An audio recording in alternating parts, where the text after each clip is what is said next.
श्री स्वामी समर्थ. मागच्या व्हिडिओनंतर कमेंटमध्ये आणि मेसेजमध्ये एकच प्रश्न वारंवार विचारला गेला. आपण मोबाईलमध्ये श्री स्वामी समर्थ फोटो वॉलपेपर म्हणून ठेवतो, पण हा मोबाईल आपण कुठेही घेऊन जातो, बाथरूम मध्ये, हॉटेलमध्ये आणि कधी कधी जमिनीवर ठेवतो. तर ते योग्य आहे का की चूक? आणि असा असेल तर त्यावरती उपाय काय? या प्रश्नामागे होती एक खरी भक्ती, अनेक अपराधी भावना आणि मनातला गोंधळ. म्हणूनच आजच्या व्हिडिओमध्ये आपण या प्रश्नांना स्पष्ट आध्यात्मिक आणि भावनिक उत्तर शोधणार आहोत. स्वामींच्या कृपेची जाणीव ठेवून आणि श्रद्धेचे मर्यादा समजून आपण व्हिडिओला सुरुवात करूया. आपण मोबाईलमध्ये स्वामींचा वॉलपेपर ठेवतो, त्या फोटोला पाहून आपल्या मानसिक शांती मिळते, भक्तिभाव जागतो.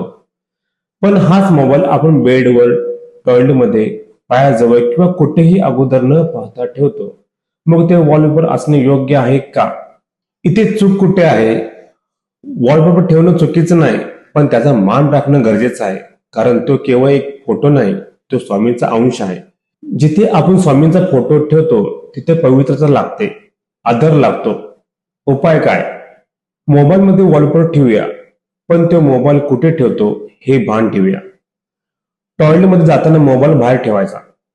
जेवताना त्याच्यावर अन्नाचा डाग लागू नये, त्याची काळजी घेऊया. स्वामी आपल्या मनात हवेत, पण हे पवित्र असले तर त्याचं खरं अस्तित्व तिथं टिकतं. फोटो ठेवण्याऐवजी त्यांची शिकवणी आपल्याजवळ ठेवूया. मग मोबाईल नसला तरी ते आपल्या सोबत असतीलच. माझं स्मरण केवळ स्क्रीनवरती नको, हृदयात ठेव. मी तिथेच आहे आणि तिथेच राहीन. भक्ती स्क्रीनवरती नाही, मनात असली पाहिजे. मोबाईलमध्ये फोटो ठेव, पण त्याचा मानही ठेव. रोज रात्री क्षमायाचना करा. स्वामी, माझं मन शुद्ध आहे. मी आज्ञाने ही चूक केली असेल तर मला क्षमा करा. स्वामी हे आपल्या मनात आहेत. फोटो हा केवळ एक माध्यम आहे. श्रद्धा आणि भक्ती ही खरी गोष्ट आहे. मोबाईलवर फोटो ठेवणे ही चूक नाही, पण त्याची योग्य राखण करणे ही खरी भक्ती आहे.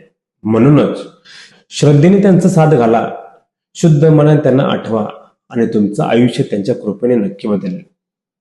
स्वामी भक्तांनो, तुम्हाला हा व्हिडिओ कसा वाटला आम्हाला कमेंटमध्ये नक्की सांगा. जर असे व्हिडिओ पाहण्यासाठी आमचे युट्यूब चॅनल सबस्क्राईब करायला विसरू नका आणि आमची इंस्टा पेजला फॉलो करा. चला, श्री स्वामी समर्थ.